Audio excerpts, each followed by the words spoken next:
got a battle going on. We got a battle going on. Let's go. Hold on.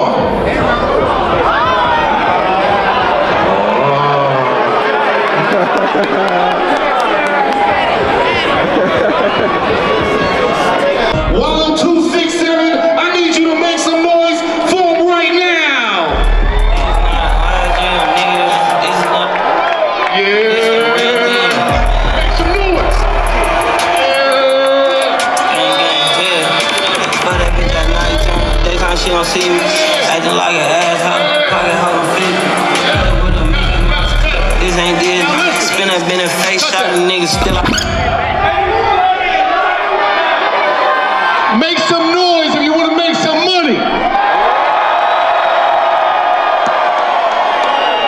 That's why we're here. Now, before we get started, I want to introduce the mayor of the great city of Philadelphia. Could you please come out here real quick and bless the city for me?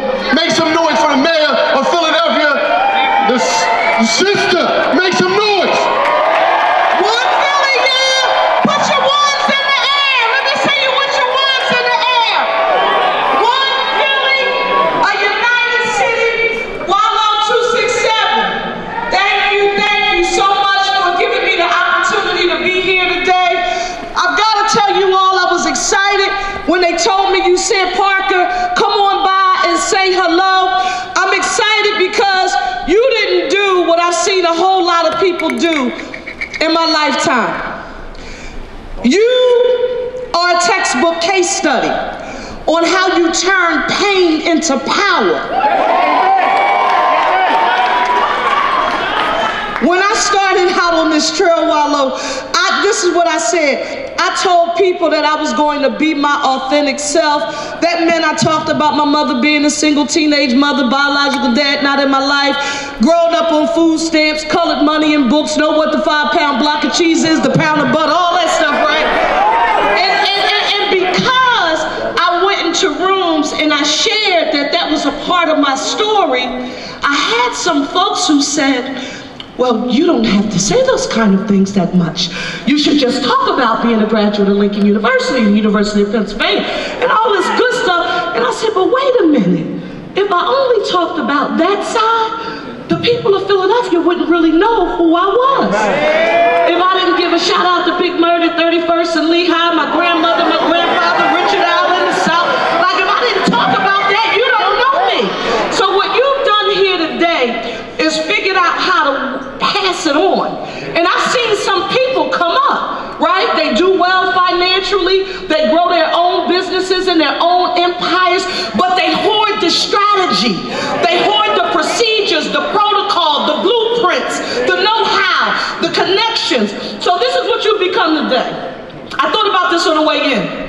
You've become one of Philadelphia's chief connectors.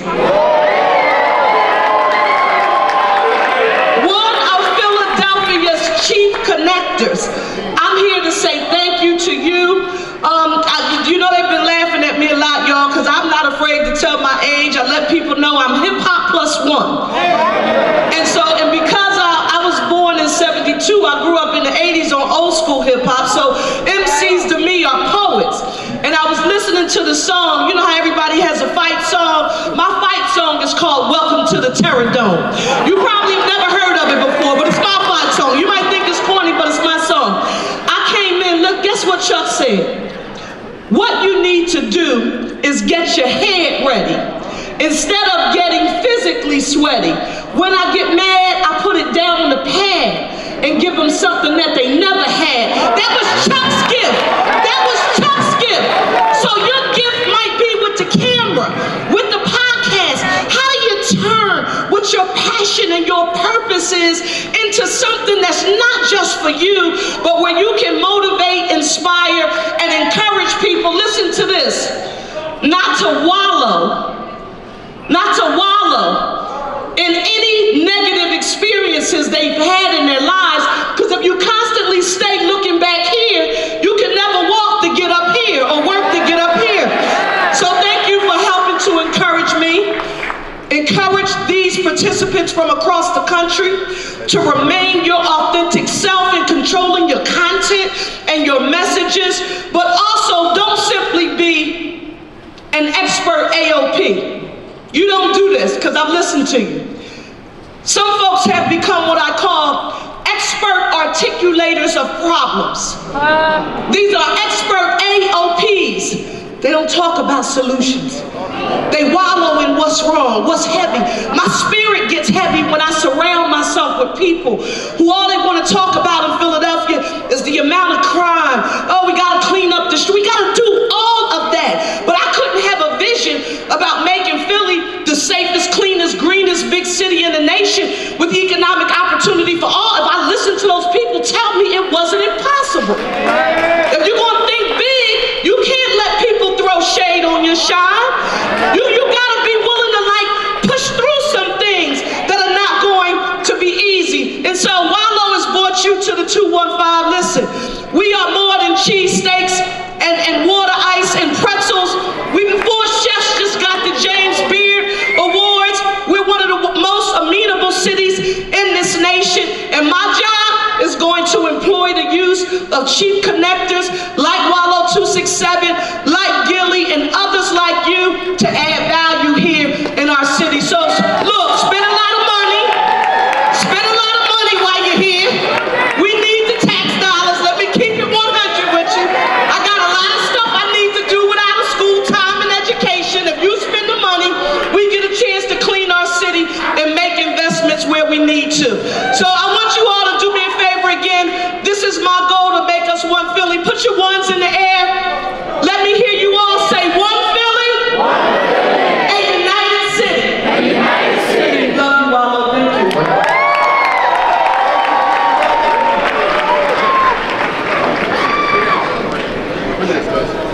That's right. They helped me get in the game. Yo, come here. Where my man at? Where main man at? Yo. Where is he at? Boy.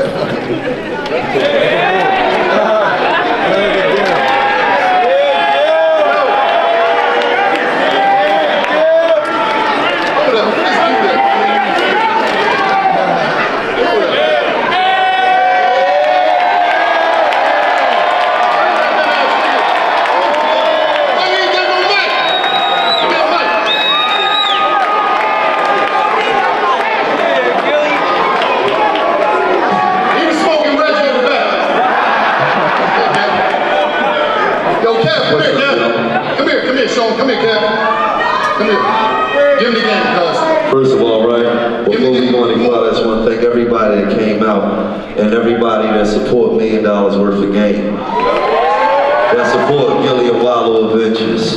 That support Where's Wallo, Gilly on Sports. That support Gilly Fest. That support Gilly and Wallo KO Party. We really appreciate y'all, man. From the bottom of my heart, man. And for everybody that ever sent me some love about the situation that happened with my son, I truly appreciate y'all. That's what I Now when you come down to this podcast and shit, I want to say this, right? We got the hardest job in the game. Give it to him. Because everybody that came before us, one of the main reasons why they popped off is because they was promoting negativity. Right. You know how hard it is to pop off and you being positive? Because they say, the youth don't want to hear that shit. They ain't trying to hear no old nigga telling them how to be a young nigga. They don't hear that shit from you, nigga. But everything that we do, this our whole team right here. That's it. This our whole team right here. That's it.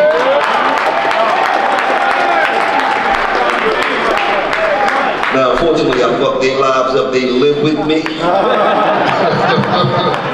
But they get paid good. Amen. And they get to take free trips to, what's that country you went to with your wife? St. Martin and all that type of shit. So, but everything we do is with these two right here. Everything. We ain't got a big production. I'm gonna tell you something important, not to cut Gilly off. Reason that we got them too, because for some reason a lot of cameramen got, if you're a cameraman, I'm gonna give you this game, pay attention. Everybody wanna be slashed. A lot of dudes think, oh, let me get with Gilly and Wallo so I can take pictures, this gonna promote me. They are cameramen that want to be cameramen. They don't want to be stars. They don't want to rap. They ain't got a clothing line. Y'all be doing too much shit, bro. Y'all doing too fucking much. That's why you gotta cut them and get them out of here. Like, because we need people that want to focus. And a lot of times you see all this big production, that shit don't mean that we did some of our biggest shows in trap houses. We pull up, we got 2 cases, that's it. Nothing supersedes the content. Oh, I got this guy shot. I don't give a fuck if you shoot on your phone. You can do it. Get that shit out there, be consistent, know what you're doing, and stay the fuck in the pocket. And the one thing about me and him, if I'm wrong, I'm wrong. If he wrong, he wrong. We understand our strengths and we respect our weaknesses. We got 2 parts to play. I don't want to do it by myself, he don't want to do it by himself. So if you got a team, you got to figure that shit out. Don't be beefing, the ego battles and all. That shit don't work like that. You see what I'm saying? Me and him, we got 2 different angles that we going to do this shit. But when we sit down and that mic go loud, we get the fuck busy. I don't care where it's at, we get on the planes, we book the flights, and we get to where we gotta go. So we might get a call, while I'm here, I might get a text, we gonna be somewhere, we might gotta be in fucking Alaska tomorrow. We will be on that plane tomorrow morning. We not, and that's what it is. Everybody see this, and you see 2 dudes, y'all think, oh, they just on the couch. I'm a bustle podcast. I'm thankful that we was able to inspire so many people, and we was able to show a different style and let y'all know it's not hard, but it's also some work you gotta put in. You know what I mean? And some work we gotta put in, because what happened is, a lot of people sit back and they think it's gonna be fast. No, it ain't that easy. It ain't that quick. You gotta put the work in every day. You gotta just keep it like, we might do, some days, our craziest week, we did 15 shows in a week and stacked. And we was running the fuck around. I'm talking about no sleep, hotels, I'm getting bed bugs and shit. Because I got a crazy hotel. He told me, why you get, cuz, listen man, we had to get Detroit. I had to get Detroit. Fuck. You know what I mean? He tore his ass up. We in the middle, we going to shoot podcasts in the middle of war zones. I'm like, hold up, cuz. Is them niggas looking at us? That's why like, stop it. You tell us. We know them niggas just gonna do something. Listen, you young boy. I got out, as soon as I got out the car, I'm like, Ness, what's going on, baby? What's going on, man? What's up, baby? Hey, we got that thing on the deal, come on. Holla at me. Smoke some weed, nigga. Light your weed up, nigga. We gotta make it out of here. Dirk said, why they I'm in this, so I get in the joint, I get up in there. I said, hold up, cuz, is it me? Oh, is it 1,000 street niggas in here? What's going on? Neff, what's up, Neff? Gil in there smoking a bunch of bullshit weed, you know what I mean, talking this shit. I mean, I'm like, man, but it's what you gotta go through to get to the people. And we gotta get the message out to the people. And we gotta go to places that some people might don't go, and we gotta get the message out that some people not willing to tell. Listen, it's cool to be a street nigga, and that's what we always pump. Yeah. Damn. Like,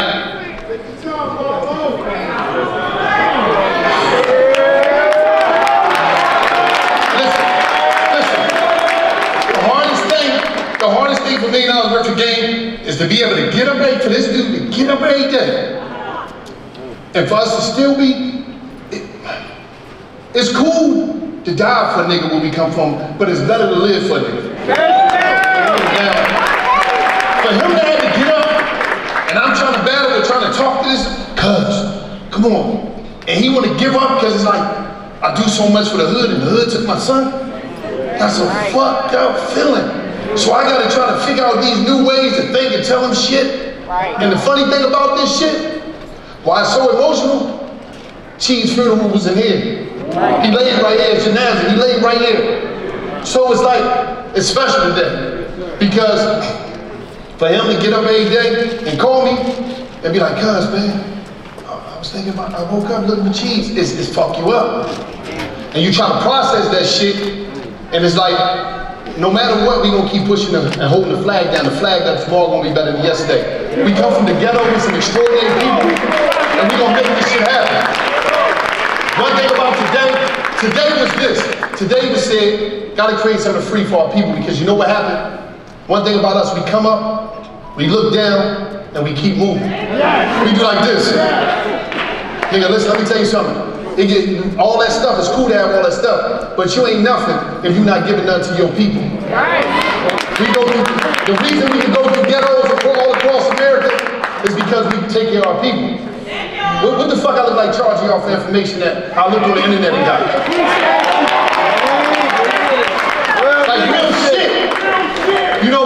I seen a couple years go by and a lot of our black people got taken for bad because people was charging them for anything and they ain't getting nothing out of it. Right.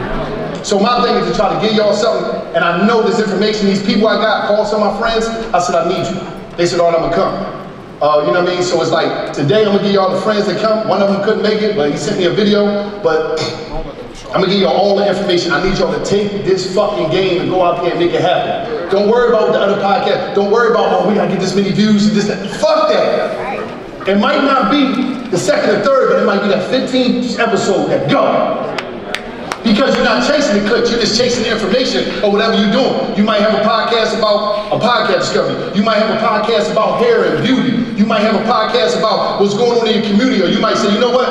I'm gonna do a restaurant podcast where my whole thing is about the best foods in Chicago, the best foods in Philly. And it's gonna go, because now you get a sponsorship dollar from all the restaurants, from the travel bureau of the city. But I'm gonna tell you the different ways that you get money. Me and this dude, on everything I love, when we first started, episode like 1 or 2, I said, damn man, I said, I'm gonna fake some ads. He said, all right, man, do what you wanna do. So I just, you know, if you remember the beginning, I said, this episode is brought to you by Diva Glam, man. You have any good hair lately? Me and this dude created Backdoor Bobby. Springfield Honda. Go in there, do Backdoor Bobby, you go in there, you get a car. Like, but we was able to get it because that fake ad that we did first, it showed the example of how an ad would look on our platform. So I'm running a fake ad for my ex. Boom, we go to Springfield. It wasn't really fake, it was for his woman. Yeah, you know what I'm saying? It was fake like it beat it. No, what I'm saying is, it's the actual cover. We was good hair lately. But we wasn't getting paid. You know what I mean? But what I'm saying is, so I tell this dude, I come to him. I will have vagina, huh? Yeah. You had any good hair lately, too bald, niggas. Listen. No, nigga, I ain't good fucking hair. So I come to him one day, I said, I got this dude. It was a young kid, his dad owned Springfield Hyundai, he loved us. He said, we gotta do a commercial about get him out. I went in there, I said, listen, cuz. Hold on, man, you get to my house, he told me, we gotta meet with Springfield Hyundai.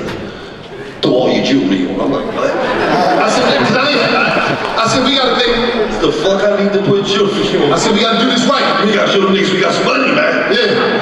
We gotta be walking in there like old rappers. You got all that old fake jewelry. This shit was fake, cuz.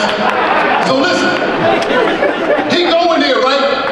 I said, listen, don't do nothing. I got all the paperwork, just sit down. My homegirl, there's a sister from another mother, Amira, I don't know if she in here. She created the deck for me. It was a deck that basically said, she had like 3-4 stages. Shout out to Amira. It was 3-4 stages. Stage 1, you get like one that was 2 episodes. And in the episode, we said, we're gonna give you this for this much money.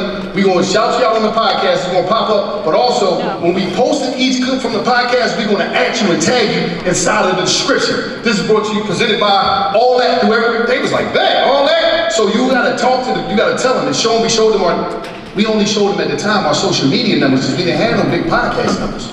So we showed them our analytics from our social media, we put that on the deck, the one sheet, and we just showed them the different joints. So we went in there, I said, give it. Just look like a rich nigga, don't say I got it. I go in there, I said, listen, go, y'all can sit down. I go in there, I say, listen, I don't know why y'all standing up. I can't tell you.